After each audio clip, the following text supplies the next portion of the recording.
Hey, what up, everybody?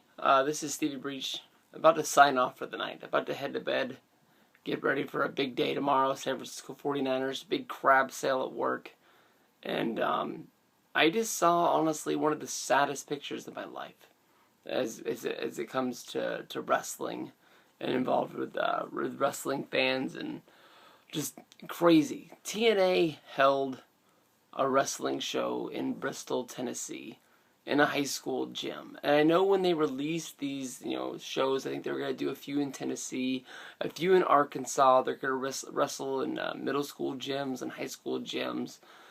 And if that's not worse enough as it is, maybe they can actually draw a house there. You can't go to freaking, Ticketmaster and buy tickets for this. You had to go to, local businesses such as cupcake shops in order to buy tickets. But tonight's show in Bristol, Tennessee drew 300 fans. And it would be one thing if you just sent the lower tier guys of TNA to do this. But this was the show that was headlined by Sting. Sting is never going to be on my top list of favorite guys. He is the guy that I respect the hell out of. I know that in my heart he was WCW. He is just not a guy that I want to sit down and watch, 3 hours of Sting matches. Like if a Best of Sting DVD came out, I'd be the first in line to buy it.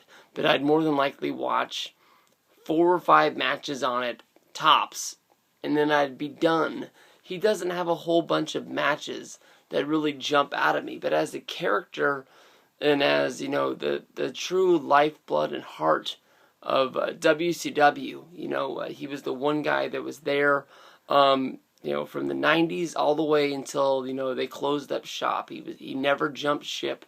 He was always, true to Turner and Bischoff and Dusty, whoever was in charge, Ric Flair, sort of picked him out, and WCW helped mold him and made him what he was, and set him out to be a star, and he always was the guy who sort of, stayed with him. And if you take his whole, Sting, sort of crow character, I guess you can call it, you just have to pair that up against Undertaker. It's the one match that we've been wanting for years. I mean, honestly, when you would draw up your dream pay-per-view, if, you remember when Bischoff was calling out Vince McMahon, saying that he wanted to fight him, and all he was trying to do was boost some ratings and boost some buy rates for his pay-per-view, because he knew he was losing the war at that point, I'm pretty sure. But it seemed like, this might actually go down. I mean, they've talked about this on the Monday Night Wars DVD and other DVDs along the way.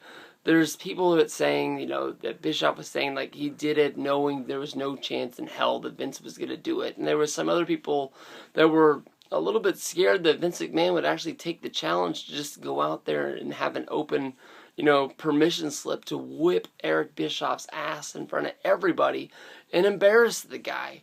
But, as you draw out your dream show, if that was to happen, you would put, I don't know, maybe The Rock against Ric Flair. You'd put Stone Cold Steve Austin against, somebody. You'd pair things up. It was always The Undertaker versus Sting. And I know this really, really came close at, WrestleMania 27. And talks have been up and talks have been down. And Sting's honestly, been true to TNA, and it looks like this year is another year that it's just not going to happen.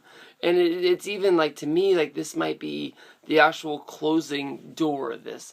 It should have been in Atlanta. They could have drawn all the storylines about Atlanta being a WCW town where they set up and built base, and, they were running the WrestleMania there. Maybe Sting could have, set up, and came up and done a whole storyline about how they killed off his company, and he's been, lurking in the shadows, and now here he is coming out to, try and take on The Undertaker and defeat the one thing that, WWE has that's been pure, and that is the streak. in Undertaker and tried to, do some sort of storyline along that way. Now, honestly, if you're doing it, it is one of those matches you can cross off the list. But I don't think it's as big as it once could have been. I think a lot of people look at Sting like he's a good character. He knows what he's doing. Some matches it looks like he's really out there trying, and some other matches look like he's just there. Sting wrestled in front of 300 people tonight. He could wrestle in front of 70,000 screaming fans in New Orleans against The Undertaker in one of the biggest matches that he's going to lose. There's no doubt in my mind he's not beating Undertaker, and I think he knows that. I think Undertaker knows that. I think everybody knows that nobody's going to sit down at that table and say, what if Sting wins? I mean, that's not in the cards. But I mean, Sting wrestled in front of 300 people. And there's 70,000 people that are going to be attending WrestleMania that would love to see him there. Maybe not 70,000, but a good number of people would like to see Sting go out in a match with Taker, ending his career the right way. I know it's not going to make up for all the years that he wasn't there in WWE, but just 300 people.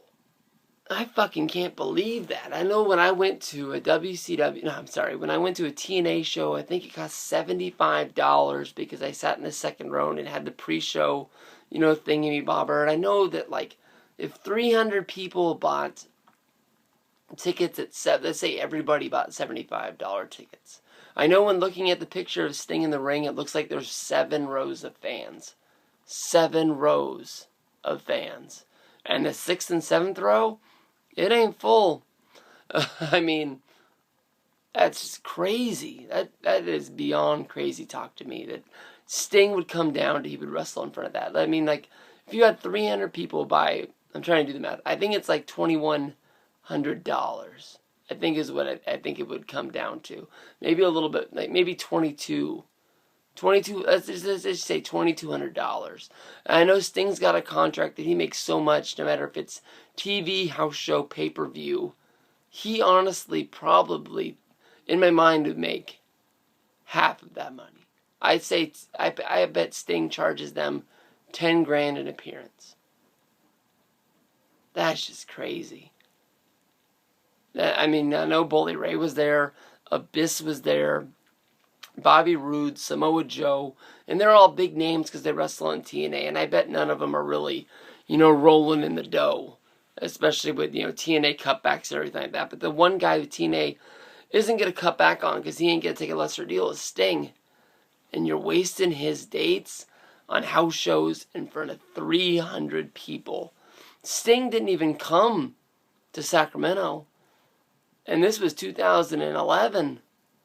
I mean, I think Rob Van Dam was on that show, but he wasn't even really announced. Jeff Hardy was the main guy on that show, and we drew over 1,000. And we're Sacramento. We're not even TNA country. That's TNA.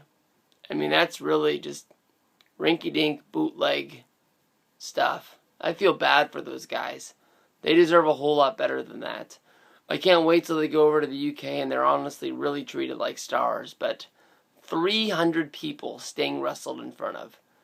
And TNA actually made this seem like it was a big deal. Posting pictures on Instagram. Dixie was tweeting about how Magnus was going to kick Sting's ass. The TNA account was tweeting stuff out. And some of their pictures they took at the right angle. But the fan pictures that got out on Twitter, wow. I mean, a lot of people say a lot of things about TNA. But that's something you can't make that look any other way. I want to hear anybody defend this. I know every time I post a video on TNA, people always say that I hate the company, that I'm just making videos to try and make them look bad. If I didn't like TNA, I wouldn't buy their shit. I wouldn't watch their shit. And I wouldn't even waste my time talking about it. This is mainly just, how do you defend a house show drawing 300 people when your main event is Sting? That's one of like the major legends in wrestling. Total. It doesn't even matter what point of his career at. I guarantee you that if Coco Beware did a show in my town, we could get more than 300 fans there. No matter what the card was. Not even using anybody from any other company. Dewey Barnes could show up and be the main event guy against them and we could draw 300 people. I'm pretty damn sure. That sucks.